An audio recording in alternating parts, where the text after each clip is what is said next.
Well, hello and welcome to the Super Connector show, where I'm delighted to be joined by Dr. Susan Mandala, who is an independent writing and language consultant and the founder of Writing Works Consulting, which is a business that she started in 2024 after 24 years working as an associate professor at the University of Sunderland, specializing in the choice of language and the development of writing and thinking skills.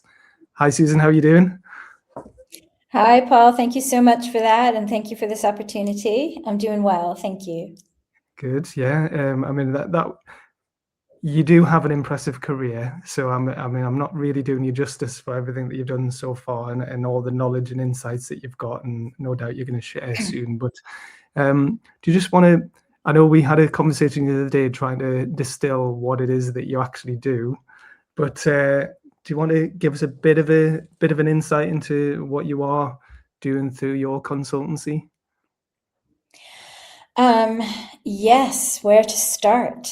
Well, I suppose when I'm at a networking event, what I always say is that I run a training company and that I design and develop workshops in writing, thinking, and language awareness for professionals in the public and private sector, academics, and creative writers.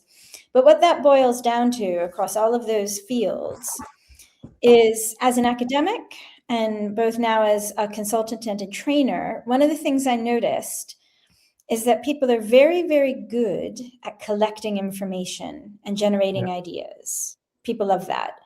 And that's a good thing that, we need that. So if you sit with a group of students or a group of professionals or a group of academics and say, okay, think of as many, put some ideas on the table about this, and people will do that very readily. You can get a lot of great material, and people are good at finding material. You send people off on a quest. Everyone loves a quest.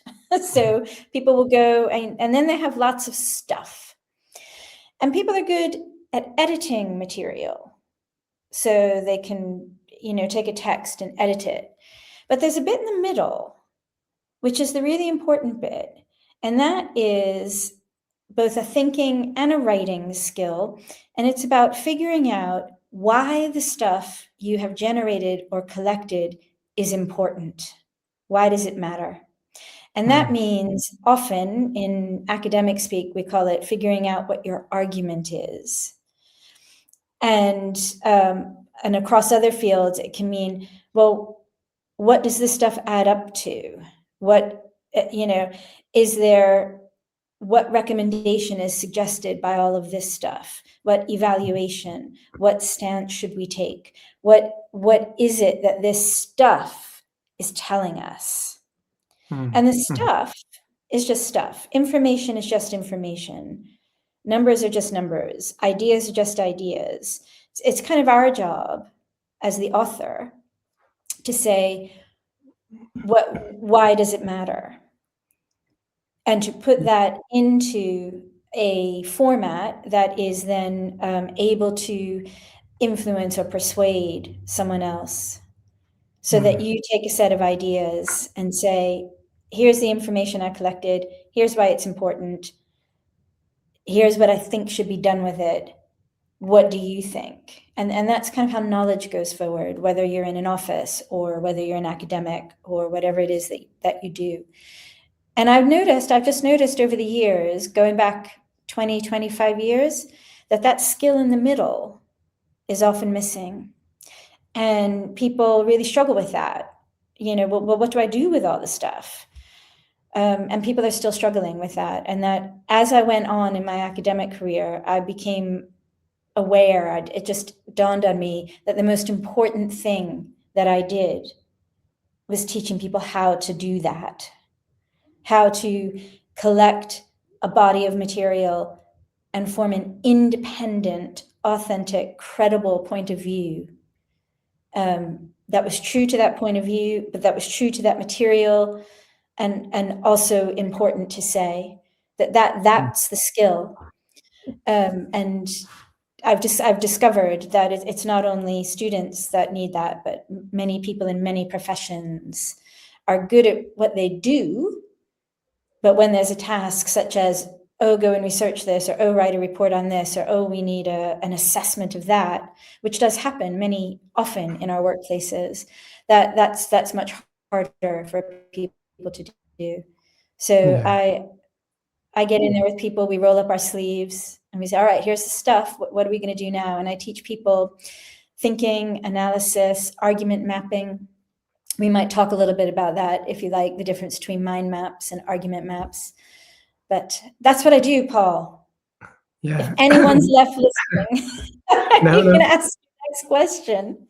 Yeah, no. Well, obviously, I think it's really important what it is that you do, and the ability to do what you're trying to help people do as well, right? Because I've definitely seen it over many years. So let's think about it. I've had my own business for 10 years, but I've been working for over 25 years, right? I've been in lots of teams, different organizations, right? So many meetings, so many events. And usually what happens is someone says, oh, we need a scribe, we need a note taker. And it's like whoever volunteers, or sometimes they don't volunteer, they just get told you're doing it. And often it's someone who's maybe quite junior or doesn't really understand the subject matter. So they don't necessarily know why they're doing what they're doing, or how to collect the information that they need, or what to do with it. So yeah, it's a really important skill to be able to collate all this information, not just in meetings, but it could be from multiple sources, putting it together, and then putting it into a format that is a useful format for people to do something with, to make a decision from, or to support an action. And yeah, so am I right saying that? I was just thinking, as you said that, it reminded me of a couple of things which are really important. Is that even with the minutes, the person who takes the minutes is in a very key position, because the person who takes the minutes is the person who decides essentially what happened. Yeah. Right? I've had minutes before where I was like, well, that didn't happen, or that you've completely missed out a whole section there. Why have you done that deliberately, or is it just an oversight, but why have you chosen to include that and not something else? And not this, right? So that's an important point there in the wider sense, is the ethics and responsibility of this writing and thinking task that we have. It's an important thing to do, because we're sitting with a body of information, and as the author, we think of authors as people who write books and get them published, or journalists, or things like this. But if you write something for an audience, you're an author. So if you're writing an internal report for a team at work, you're an author. And authorship, there is a responsibility there. There's a professional responsibility, but there's also an ethical responsibility, because you're, in a sense, the keeper of that information. So you've collected the information. It could be that only you have access to it, or only a small people have access to it, or different people have different parts of access. But the bit that you are looking at, you need to look at that and say, have I dealt with that fairly? Right? You don't get to leave stuff out just because it's inconvenient. You need to deal with everything that's there. So that's a skill. And also, one of the other things that you mentioned there is choice. So as writers and speakers, anytime we use language, we're making choices. And we're not aware sometimes that we make a choice, but anytime we write or say something, it is a choice. What we actually say or write is a choice amongst other ways that we could have said or written it. Indeed, in fact, to say it or write it is a choice, because we could remain silent. We could not write it. We could not say it. So it's always a set of choices. And sometimes we're aware of those choices. Many times we aren't. And the more important your writing task, the more important a conscious control of those choices is. Because if you're writing policy, if you're writing a strategy, if you're writing an assessment, if you're writing an evaluation, these things have the potential to impact many, many lives in material ways. That piece of writing will have an influence on other people's lives. It doesn't just sit there. It interacts with the world in fundamental ways. And so being aware of how you write, what choices have you made? And that has to do with not only have I made a good argument, have I made a solid argument? Do I feel that I have been just and fair with the evidence? Am I willing to put my name to this? That's a set of choices. And also there's a set of choices about the language you use and how you're going to express things.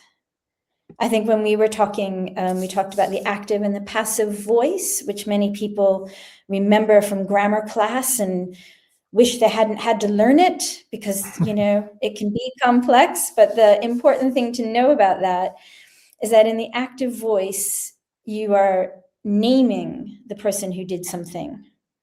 In the passive voice, you are concentrating on the thing that was done. And that choice is very important.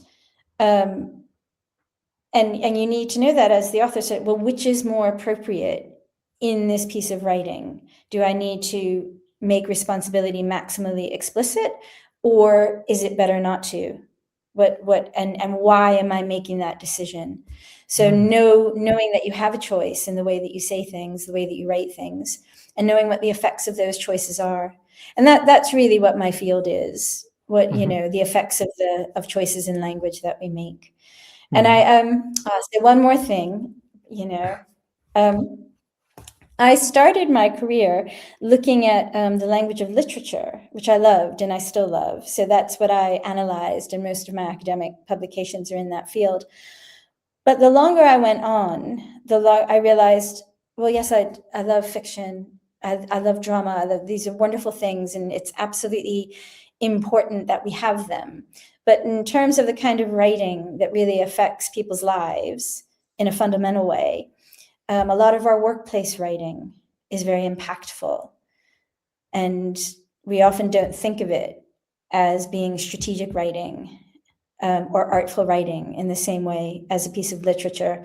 But we need to take it just as seriously, I think, as authors. Yeah. No, that's a good point you made there. I know I was when I was promoting this interview before, and I used the quote. I forgot where it was from, but it's apparently from the book about Richelieu, where it's like the pen is mightier than the sword. But I thought that was quite an appropriate thing to say. But it is so powerful, isn't it? The words that we use and the language we use in the writing, and what we choose to include and exclude, and what we put in the order that we put it in as well is so important. And I think a lot of people don't really put enough consideration into this, do they? They just regurgitate. They just put stuff out there, and they just we were to get information out there. Just get it out there, yeah. But and I think to a certain extent, what winds up happening is writing is a process, and people kind of forget that. And it's not really their fault, because I think a lot of forces in education and otherwise sort of say, just get it out. But writing is a process, and it requires, to do it well, it requires drafting. And drafting really is a process, at least in my experience. Drafting is a way of having a dialogue with yourself about what you think. So, a piece of writing should ideally go through multiple drafts. And each draft is, it's kind of like ordered bouts of sort of generation and destruction. So you come up with a draft, and then you take from that draft what is useful. That draft should tell you, those are the important things. That's where I'm going with this. Here's where I need to do more work. So that a draft is a dialogue with yourself. And the first draft should be awful. I think it was Hemingway who said, the first draft of anything really is just awful. He said a different word, but, we're live. So I won't repeat it. But the first draft of anything is awful. And sometimes I think people can be frightened of that. But, because they could be embarrassed to share their work because they think they're going to be judged harshly for that. But you're right. It's you're only going to get better but that's by its job. that process. Yeah, it's the first draft. Its job is to be awful because you're just getting your thoughts down. And really, unless you want to show it to somebody, nobody should, or unless you're working in that kind of environment, nobody needs to see the first couple of drafts. You just sort of hash it out with yourself. Okay, what do I think? What's important from this? Because not everything we write down in a draft will be worth keeping. You might I used to write first drafts and 90% of it would go right in the bin. And some people think, oh God, but what a waste of time. And I'm like, well, no, because you needed a process for how to get those ideas from your head onto your paper. And it's lovely to think that we think things and then we write them down, but it never seems to work that way. Our thoughts are more chaotic than the orderly process of writing. So drafting is this interplay between scheduled chaos and order until you finally figure out, this is what I think. That's my argument. My position is this. Whatever your position is. But you don't think of it out of nothing. It's a dialogue with yourself and the material you've collected and the knowledge that you have. And you come to a position and you say, okay, right, that's my position. Now I can start ordering the evidence that I have for it. And so many people, and that's another thing, I'm not sure we teach drafting well enough. And so when I'm working with people on their writing and doing workshops, there's always a phase where I demonstrate drafting and what drafting should tell you, what you should be doing with that. Yeah.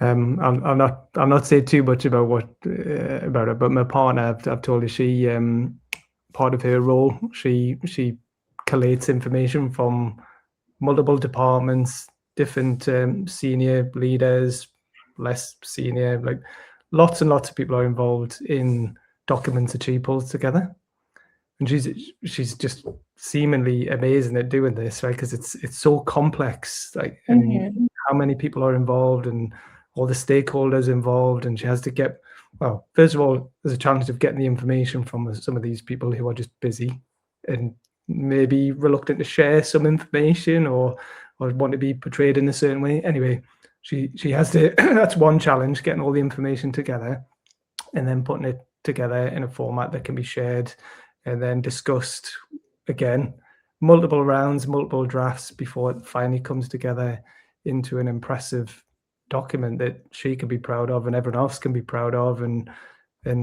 people can get behind as well, because it's so it does have a big impact on what happens next, what it's so important, and so thankfully she's very good at what she does, but yeah, it's not easy, and there's always somebody.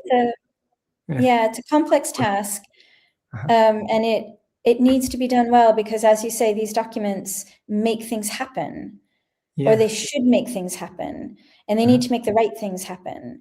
And if they're not doing that, then a lot of energy, a lot of time, a lot of resource goes into something that sits in a drawer, and everyone is still at square one.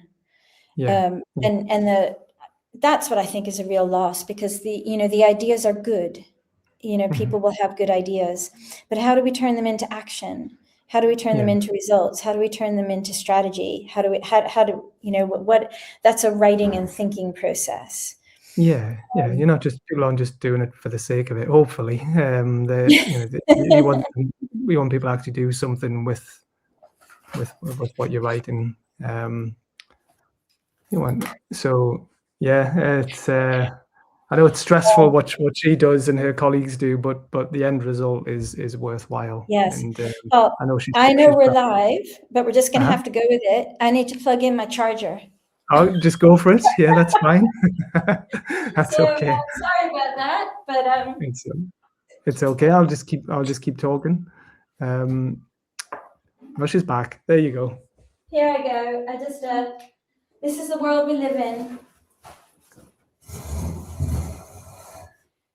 Oh, so sorry about that. No, it's Okay, okay. that's what everyone will remember. The lady who didn't have her charger plugged in. Okay, right. That's the clip I'm going to use to promote it. No, it's all right. It was only a few seconds. So I'm gonna ask you a little bit about buzzwords and jargon. Like, Oh, is that input? Can that be useful? I think they are.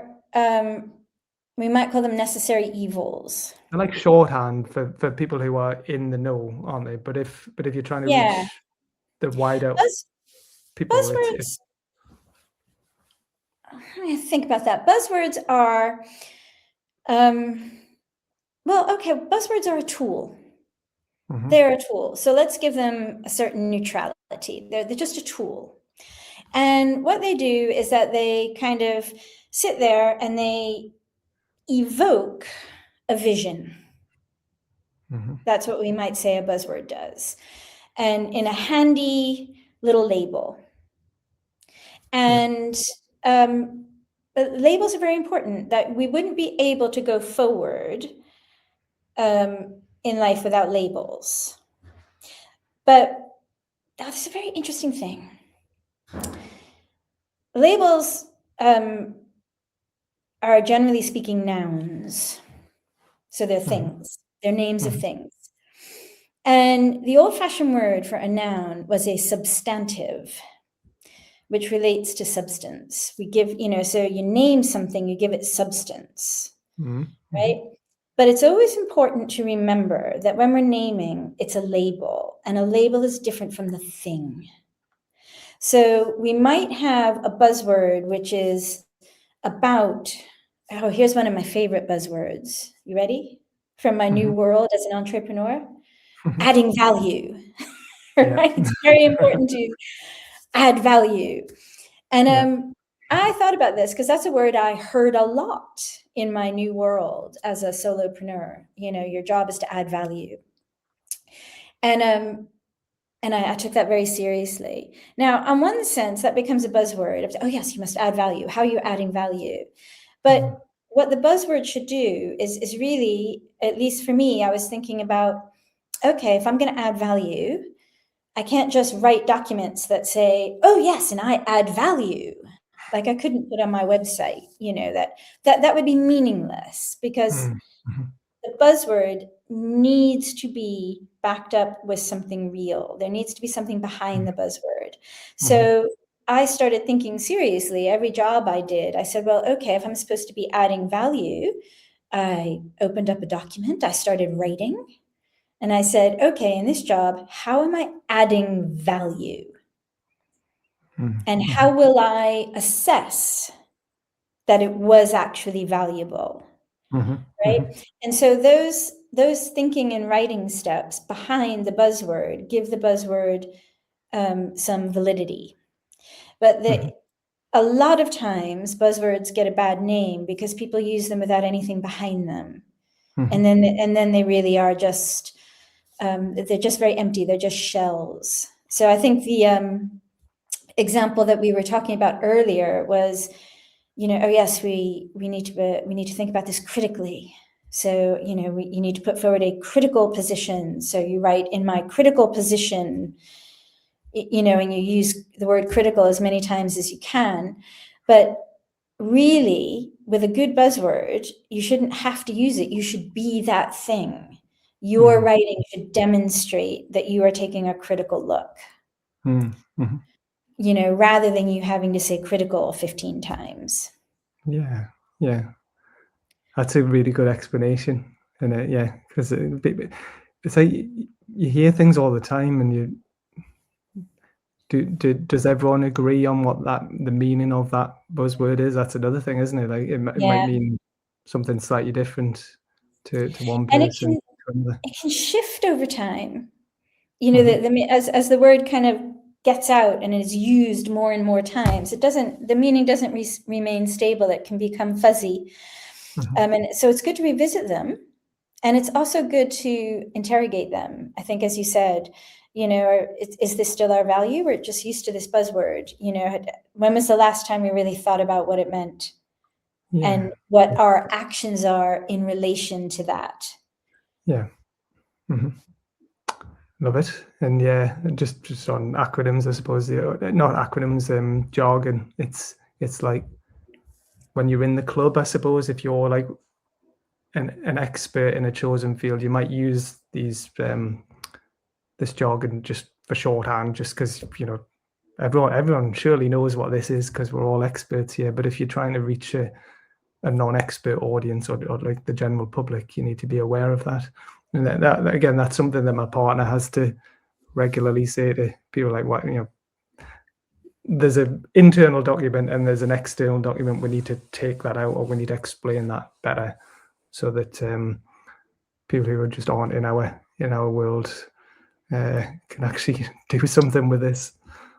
I think the mark of somebody who really understands things, and this is something that you can listen for in your own prose. I think as a writer, this is something when my prose is awkward and just unwieldy and clunky. There's a good term for us, clunky. The prose is just, it's awkward. It barely makes sense to me. This is, maybe 4 other people are going to know what I mean. And, but if this is for a general audience, that is, you are kind of dropping the ball there, right? If you don't address that. And it doesn't mean that what you're doing is wrong or bad. It just means there's a signal in your own prose, and you could sit and rewrite it 100 times, and you would get 100 different versions of that clunky, awkward thing. Because the issue at that point is not your prose. The issue is your understanding of the issue. Yeah. And so the job you need to do is to go and get a fuller understanding of that issue. In whatever way that is.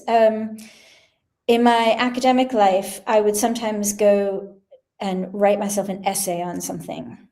If I was grappling with a new term that was new to me, and I was like, well, what are they doing over there in this, new thing that I've never heard of?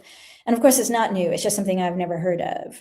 I'm like, well, the first instinct is, I'll ignore that. I don't know what that is, so I'll ignore it. But that's the wrong instinct. Go find out what it is.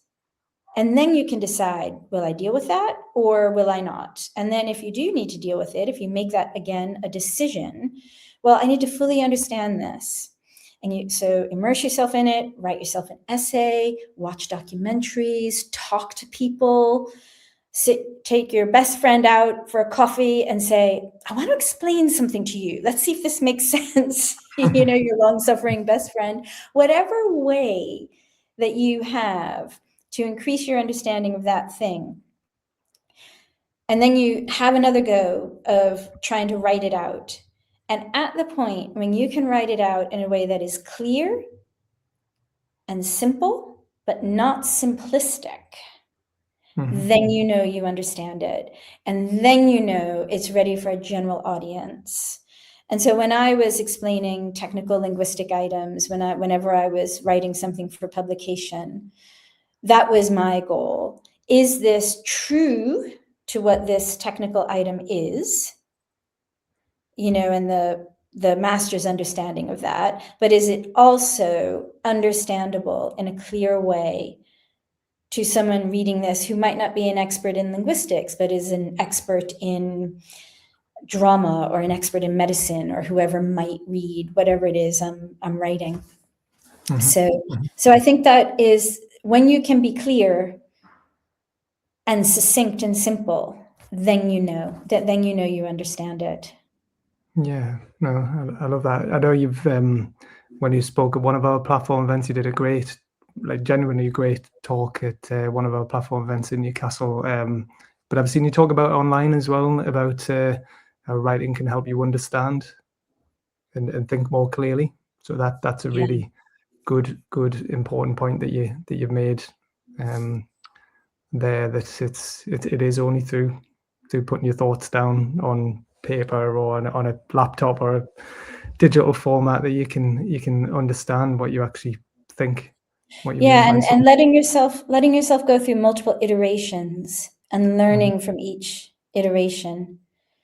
You know, that's the important point. I think sometimes people give up because it's frustrating in the middle, Yeah. but Yeah.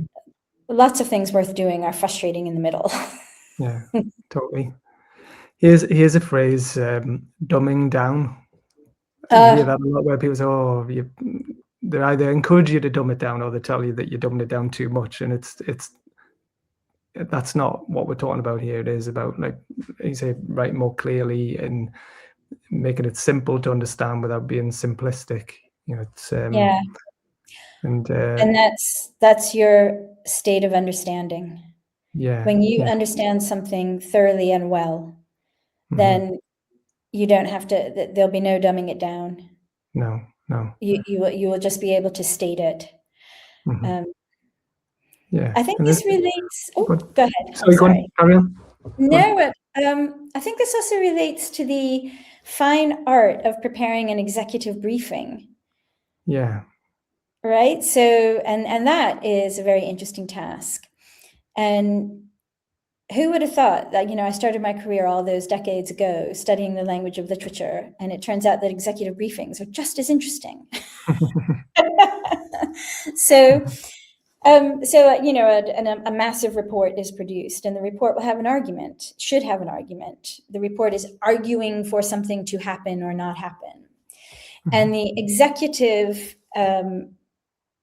summary is the clear, succinct, and significant point of that report. You don't want the executive briefing to be dumbed down. You don't want it to be random. You don't want it to be a description of points you happen to remember.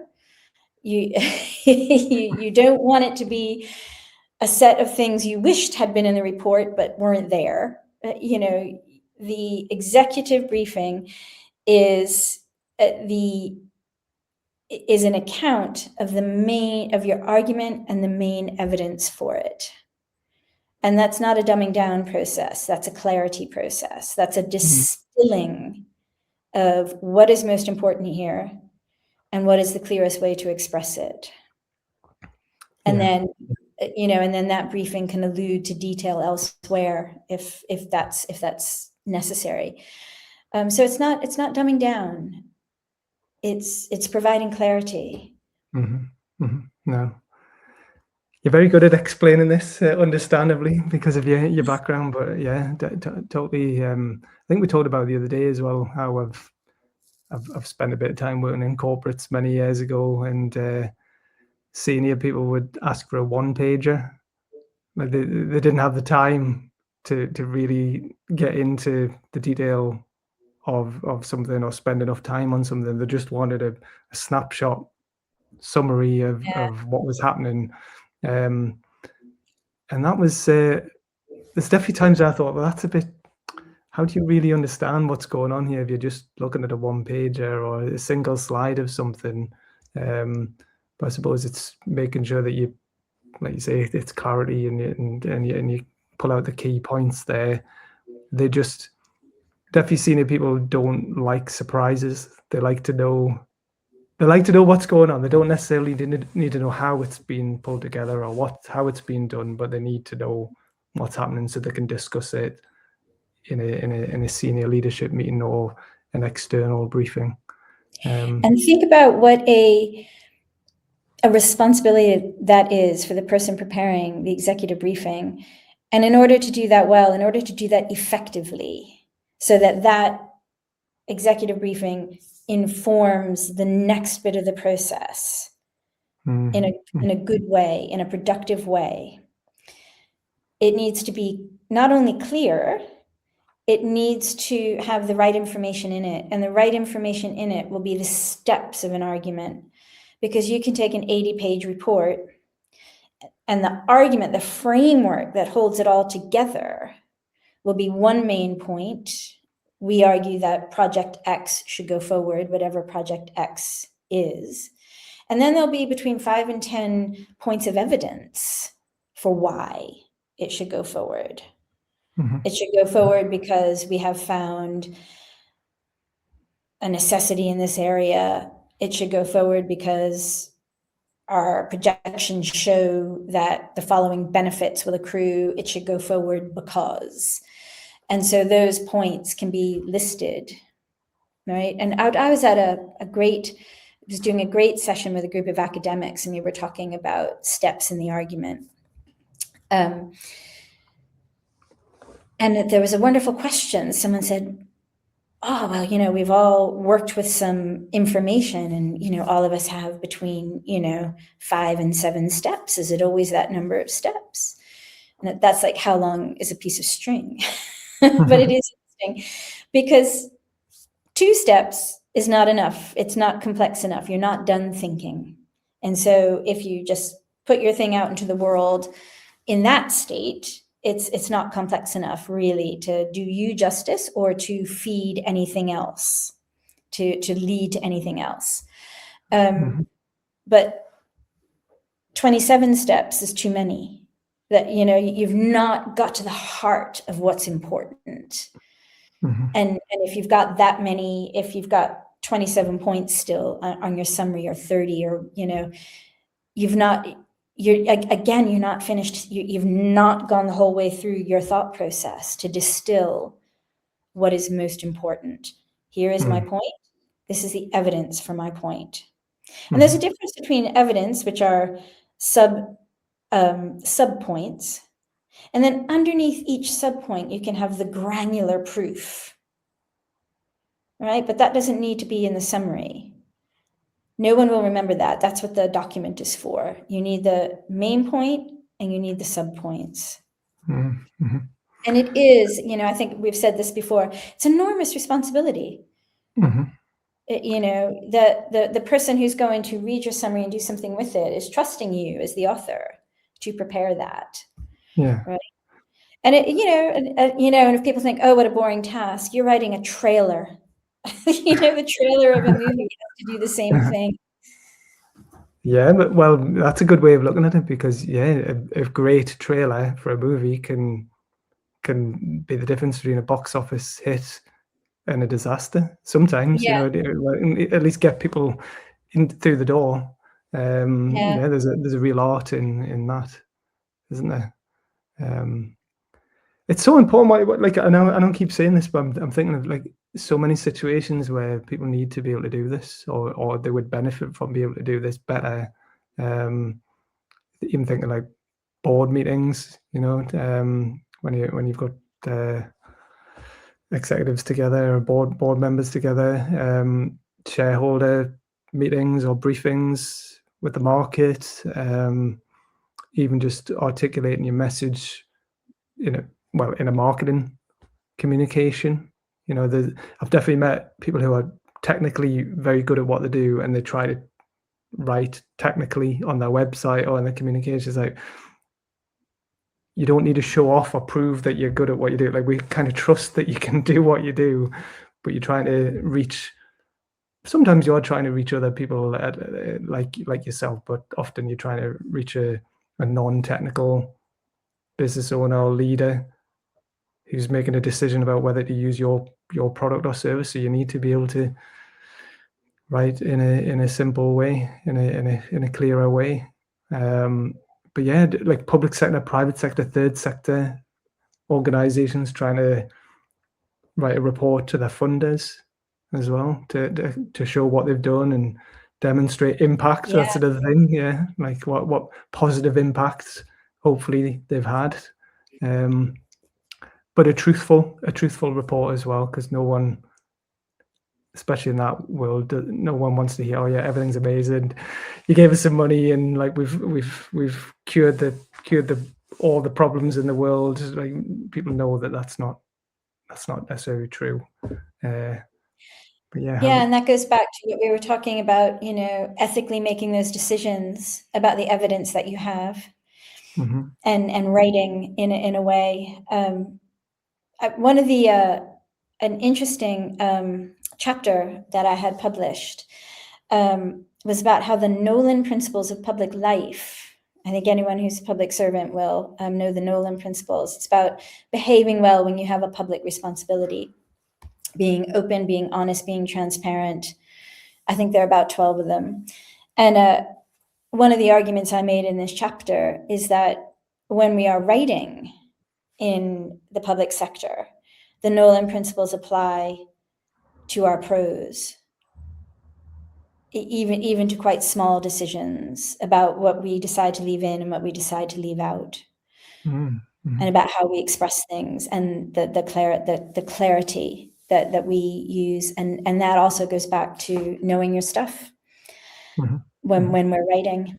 So, and I thought that was interesting when I was thinking about that, because it just started as a thought experiment for me to do the Nolan principles if we write as public servants. So would the Nolan principles apply? And I found that they did. So it was an interesting chapter to write. So how can people, is that a book that you published? Is that available? Can anyone get that? Or it was my pleasure to write that chapter for the Association of Advisors, and they publish a volume every year, and they get people to write chapters in it, and I wrote one. And if you go to my LinkedIn profile, there's a list of my publications, and you can find the link to the publisher there. Okay, brilliant. And so I think that's how you would access that. Okay.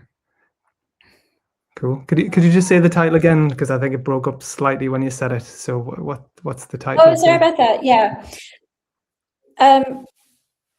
Well, now the association that collates and puts the volume together is the Association of Education Advisors.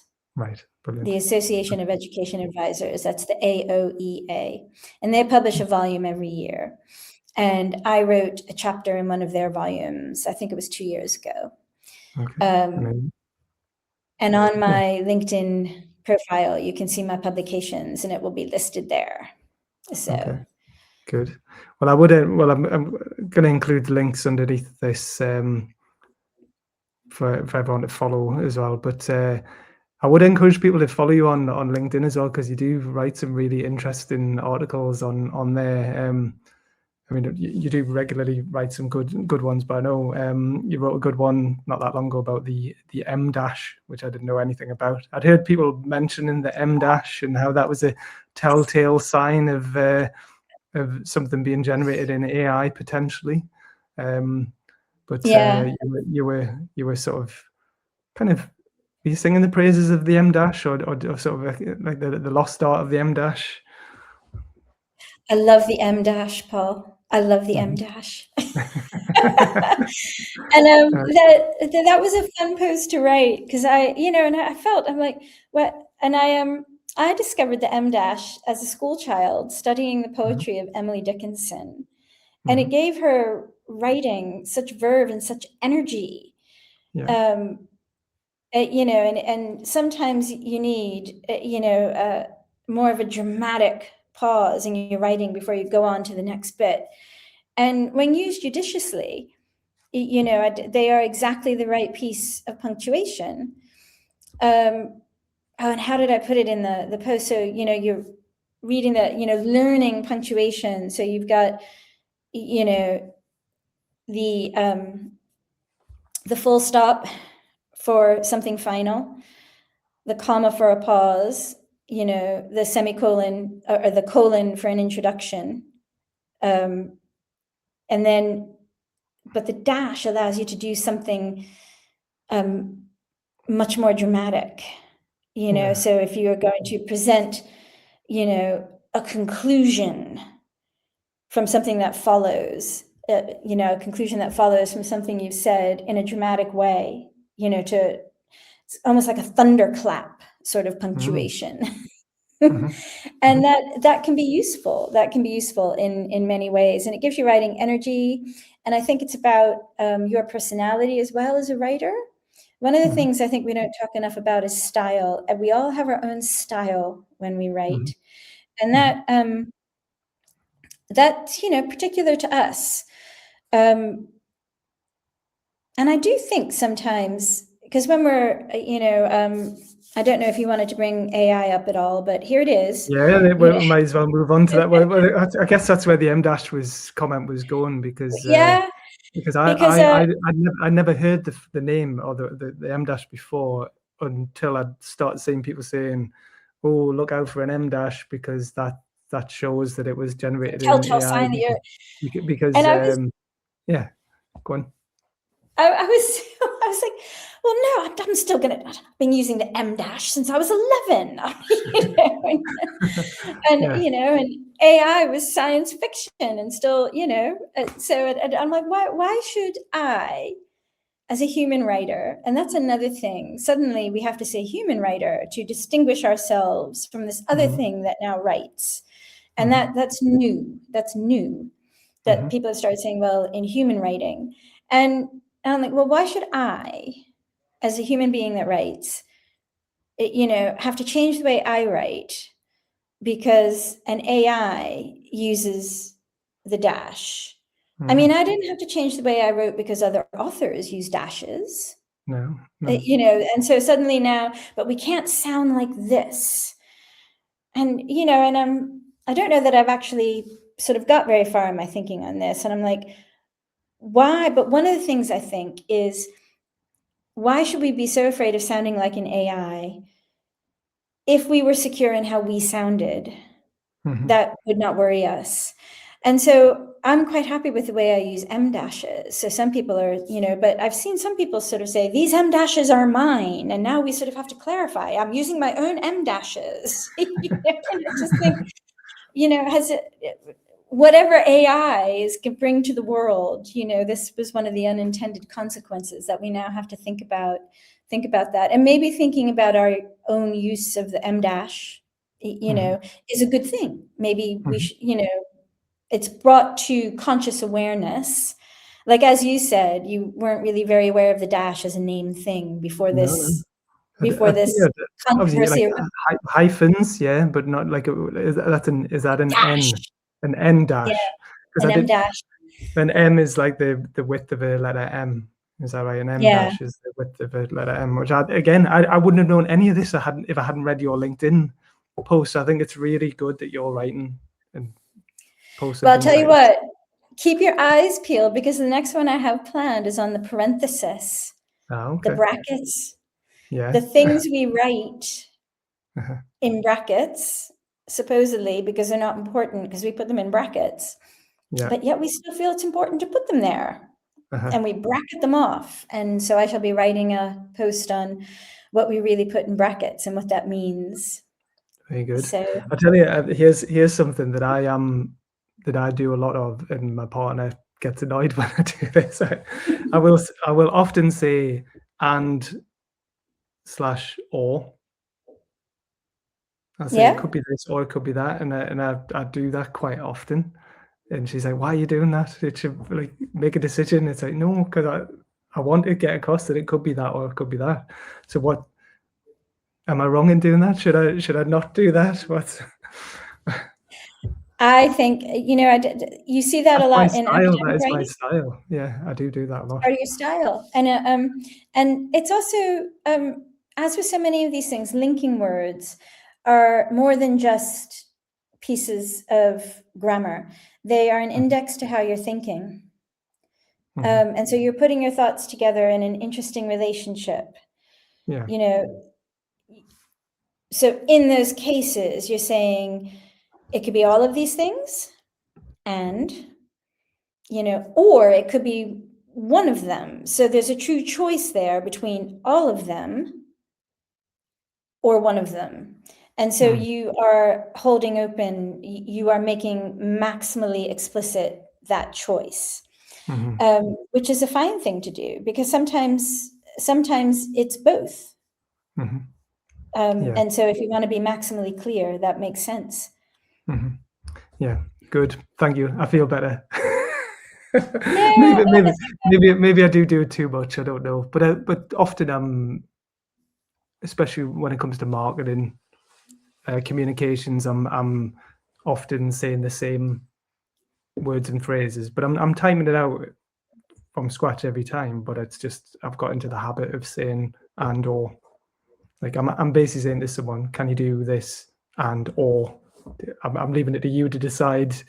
It'd be great if you did both, but if you only want to do one, that's fine. That's what I'm saying to people. And I think, and there it is for me, I think what that means about you, what you've just, I think, revealed there in your use of that particular stylistic feature is I'm leaving it to you. Mm-hmm. This is your choice. I will not impose my choice on you. Yeah. And that I think is, that's an interesting for me. Those things are fascinating. The way that a choice you make in your style is indicating something about the way you're looking at the world and the way you're thinking and the way you are approaching your audience. Yeah, no, good. One thing I often say is, oh, sorry, go ahead. No, go on. Sorry, I keep cutting in. No. One thing I often say, and I'm not the only one who says this, but language is always up to something. It's always doing something. We are always doing something with language. And as a writing and language awareness consultant, I think my main job is helping people to realize what that thing is. What do you want this to do? You know, and you've written this, and what does this thing actually do? So I often, you know, what is language up to? And increasing our awareness of that so that our writing can become more effective. Well, you're getting me to think. You're definitely getting me to think more about what I'm saying and what I'm writing. Ever since I met you, so and heard you speak. So no, it's good. It's important what you're doing. So that's why I'm keen for you to do this and help spread the word and get more people to know about what you do. So apart from following you on LinkedIn and reading your posts and checking out some of your publications, I know you do workshops and you do team training, or do you do individual training, or what's your how can people work with you?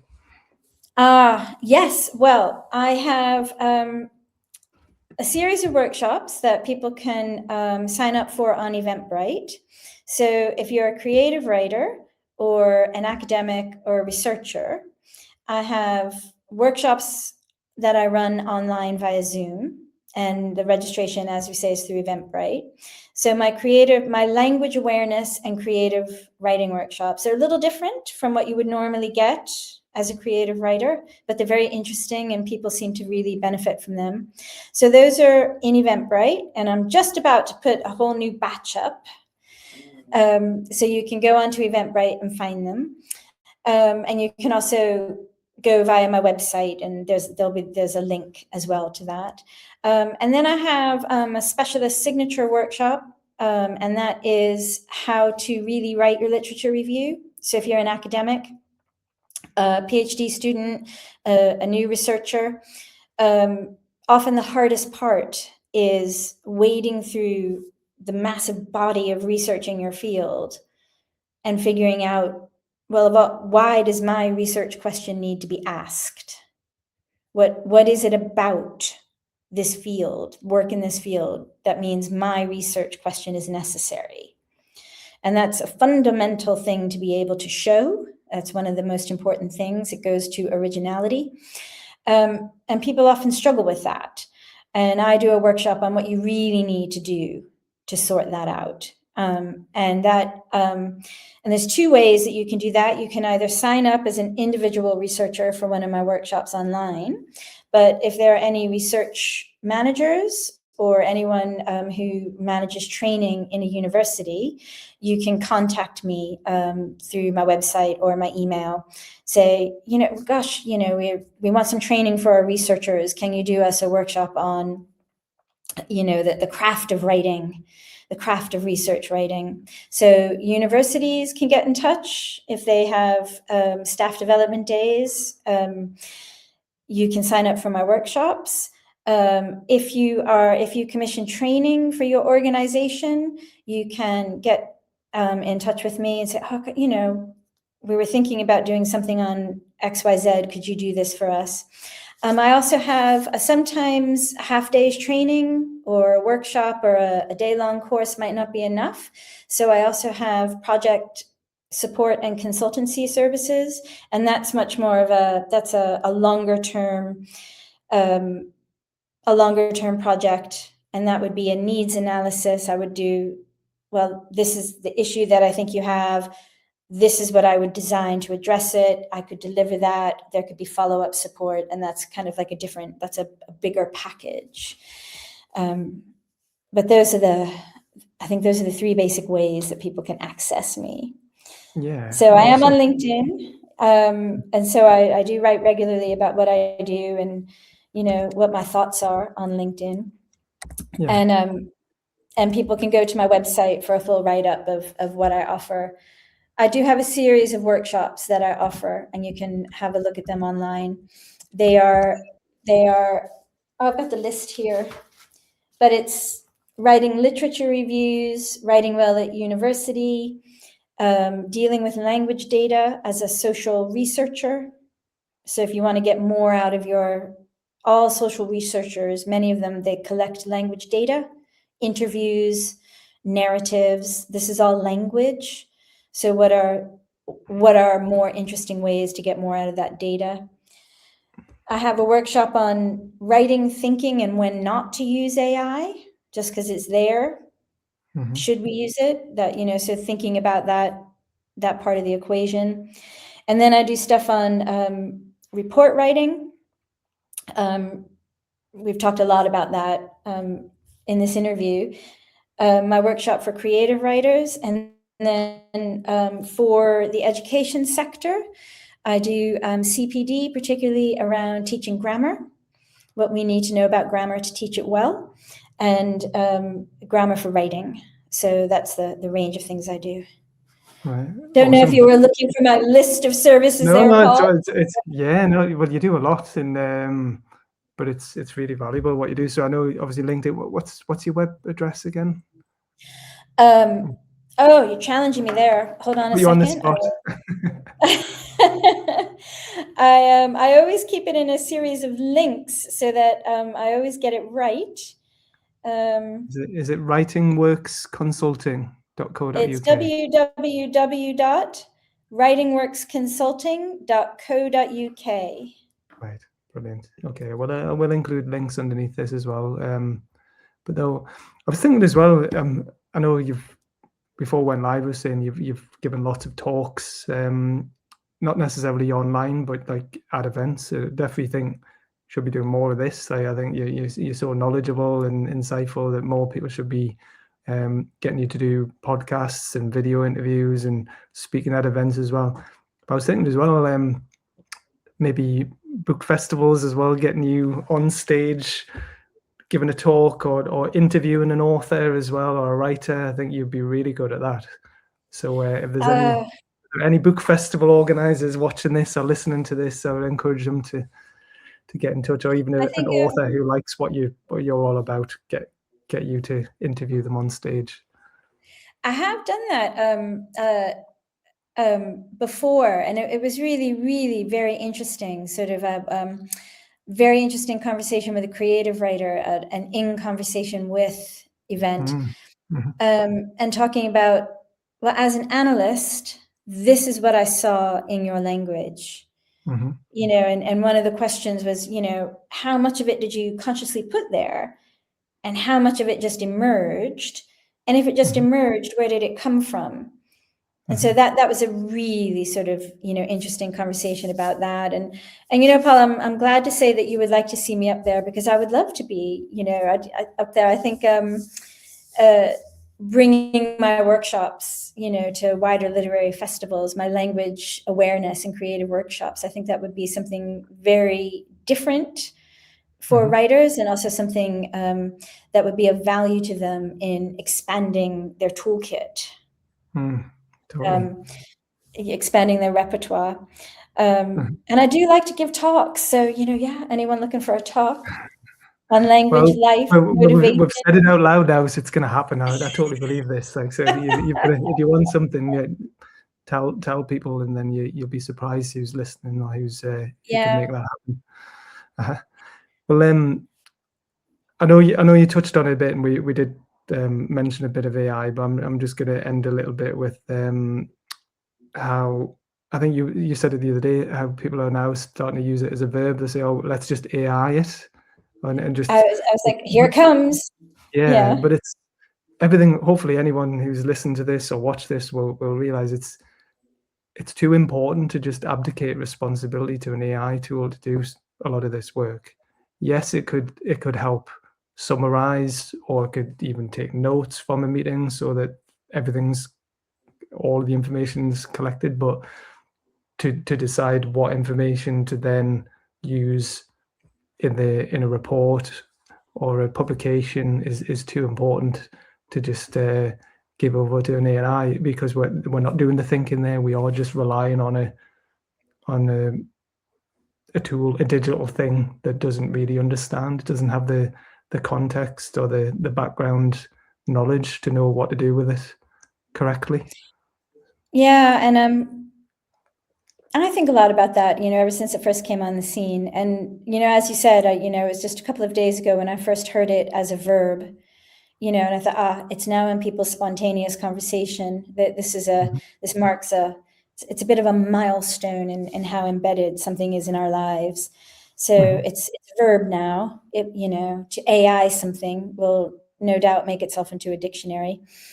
And also, I think, I think I first started thinking about this when I gave that talk for Platform, when you gave me that opportunity, for which I'm still very, very grateful.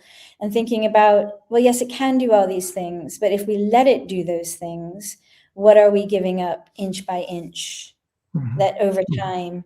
So you think you are, so if you generate your ideas, throw them all down on paper, that's great, that's excellent. But all of those are and relationships. And to go back to our earlier point, that might be or relationships, this and this and this, or this or this or this or this. But that's a very simplistic, it's a very simple way to connect information, to connect ideas. I think this and this and this and this and this and this and this. Or to, these are all the things we could do. We could do this and this and this and this. Right? So you put all that down and you think, right, I just need the AI to structure it for me and make it more formal. But what you're then doing is letting the AI decide how those ideas relate to each other. You're letting the AI decide, well, that seems to be the main idea. And the evidence seems to be this. And that's the heavy lifting bit of your thinking. And so if you're letting the AI do that, you're not doing that. And over time, you kind of lose the ability to do that. You do it less and less well over time. And then there's the temptation, I'll just get the AI to do it. And also, all of the other things that we spoke about, the responsibility for that argument, the responsibility for how those thoughts fit together. You're kind of abdicating that. And my argument is not that we shouldn't use it, but that we should be fully aware of what we are asking the AI to do when it comes to writing and thinking before we make those decisions. And one that's very interesting is getting an AI to summarize documents. And there might be good reasons to do that, but if you haven't read something yourself, you don't know what it says. That's just it. And that's the same. Somebody said, well, what if you just get another person to read it? I'm like, well, it's the same issue. Anytime you depend on someone else's summary of something, you're one step away from the actual thing. And there are times in life when we need to be sure we've read the original. And so we need to make that judgment rather than saying, oh, here's this tool that can extract the 10 most important points. Well, and then even, you're not deciding what those 10 points are. And then that could be consequential. So I just think greater awareness when it comes to writing and thinking and reading about what we are giving away when we get a tool to do that for us rather than doing it ourselves. Yeah, it's an important point, and that's why I was so pleased that you made that at the platform event, and that you're making it again today, because I'm not a Luddite, I'm not against technology, but I want, yeah, I feel a responsibility when I put on these events and do things like this, podcasts and interviews, that people have their eyes wide open and they know what they're getting into, and what the pros and cons of something are, instead of just blindly rushing into something without thinking through what the potential downsides or consequences could be. Yeah. And someone suggested, something I was listening to, that one way, an interesting thing to do would be to write something yourself and then to get AI to write it and compare it. Mm-hmm. That would be meaningful. What have I produced? What is the AI version? What's the difference? Mm-hmm. And I did an experiment quite like that for a talk I did about a year ago now. And it was one to do with reading. And there's a very famous article in my field that I first started reading as a master's student and taught it, as an academic. And so I would reread that article every year, or just about. And every time I went to it, I would see something new, because I'm not the same person when I read it. Mm-hmm. So I thought, oh, well, now there's this thing called AI, and people are sort of really, championing AI can give you summaries. And so this was a paper that I knew very, very well. But I read it again, for this little experiment I was doing, this individual experiment. I read it again, wrote my own summary. And then I got the AI to ChatGPT, I think it was, to do a summary of that paper for me. And I compared them. And I thought, and it was interesting because the AI gave me the summary of 10 million summaries of this of this article, which is well known, and it will be on every introductory linguistics course, anywhere. And so it was like I got a master handout fashioned from millions of handouts. And so what the AI gave me was the points that everybody remembers about that article, but that's different from what's actually in the article. Mm-hmm. And so I thought, wow, so there's a level of richness which is not there in the summary. That's the danger of summaries. And also, there was nothing of the original author's style, his particular way of writing, which can be maddening, to like pick apart, what the actual sentence says, because he had a very particular style. But when I read the original article, when I'm reading the original article by a person, I'm in touch through the prose with the living, breathing person who wrote that article. There's a communication there. It's communication between their mind and yours. Yeah, exactly. Yeah, there's a meeting there, even though they might be, they might have lived centuries ago, and I'm reading it now. But there's a humanity in that. Mm-hmm. And then you read the AI one, and it was all grammatically correct. It was clear. There's nothing wrong with the style per se. But I began to think, what am I in touch with here while I'm interacting with this style? What am I interacting with?